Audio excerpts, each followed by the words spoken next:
एक कानून तो लेके आई है। कभी हमारी सैलरी पे, हमारे अच्छे दिनों पे हम सही से सो नहीं पाते, कभी सुविधाएं देते हैं। मोदी जी ने कब आए अच्छे दिन, कहाँ से आए? हमारे ड्राइवरों की तो स्थिति बेकार है। मोदी सरकार है, ये सरकार अनपढ़ों की सरकार है। ना तो जिंदगी में अच्छे दिन आएंगे इनके राज में। मोदी हटाओ, देश बचाओ, मैं यही कहना चाहूंगा बस मैं आपसे। आज हमारी कितनी सैलरी है आप बताओ, कितनी सैलरी है?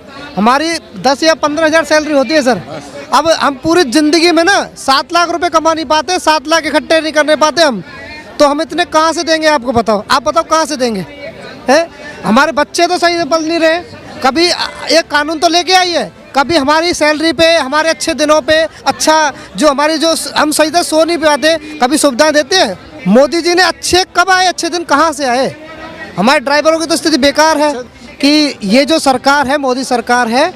और मैं जानता हूँ कि हर एक इंसान के दिमाग में बिल्कुल फीड है, पर वो बोलना नहीं चाहता। ये सरकार अनपढ़ों की सरकार है, जिसपे ना तो कुछ आता है ना कुछ। कहती है कि गरीबों के पक्ष में हमारी सरकार है, एक नारा बोलती है ना कि हम अच्छे दिन लाएंगे, अच्छे दिन। ना तो जिंदगी में अच्छे दिन आएंगे इनके राज में, ना कभी अच्छे दिन की सोचेंगे हम कभी।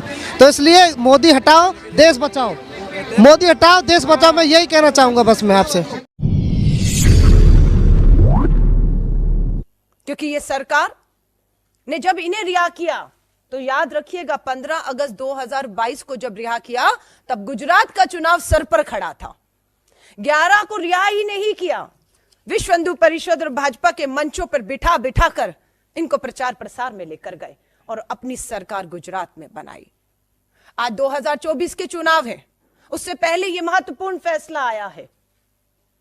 अब क्या 2024 में से पहले ये जेल जाएंगे इसी महीने, जो 2 हफ्ते का समय सुप्रीम कोर्ट ने दिया है, या अध्यादेश लाके सत्ता और संख्या के दम पर इस फैसले को पलटकर 24 में ये फिर 400 पार का भाजपा का नारा, हैट्रिक के नारे को ये बलात्कारी और ये इनके विधायक मोदी जी के लिए, भाजपा के लिए साकार करेंगे? ये देश पूछ रहा है, ये देश पूछ रहा है। क्योंकि गुजरात चुनावों के पहले रिहा हुई, 2024 के चुनाव से पहले यह फैसला आया है। और हम देश के प्रधानमंत्री को कहते हैं, आइए देश के सामने। 10 साल हो गए, आपके जुमले, आपके नारे हकीकत से कोसों दूर हैं। आपको बताया अपराधियों के साथ सरकार कहां खड़ी है। हरियाणा में बार बार एक बलात्कार के दोषी उम्र कैद में उन्हें आप बार बार बेल देते हैं। ब्रजभूषण की एफआईआर, गिरफ्तारी नहीं होती, न्याय नहीं मिलता है।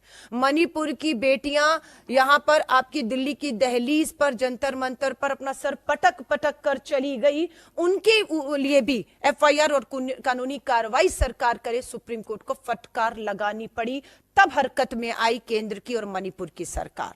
और आज भी केंद्र और गुजरात में भाजपा की सरकार और सुप्रीम कोर्ट का यह फैसला पूरी तरह से भाजपा को बेनकाब करता है। हम सुप्रीम कोर्ट का धन्यवाद करते हैं कि उन्होंने ऐसे समय पर, जब करोड़ों बेटियां न्याय के लिए उनके पिता भाई चक्कर काट रहे हैं और सरकार में बैठे लोग बलात्कारियों को पूरी तरह से संरक्षण ही नहीं दे रहे, अपने प्रचार और प्रसार में उनका पूरा इस्तेमाल अपराधियों का कर रहे हैं, ऐसे समय में सुप्रीम कोर्ट का यह फैसला देश की करोड़ों बेटियों में एक उम्मीद, न्याय की उम्मीद को जिंदा रखता है।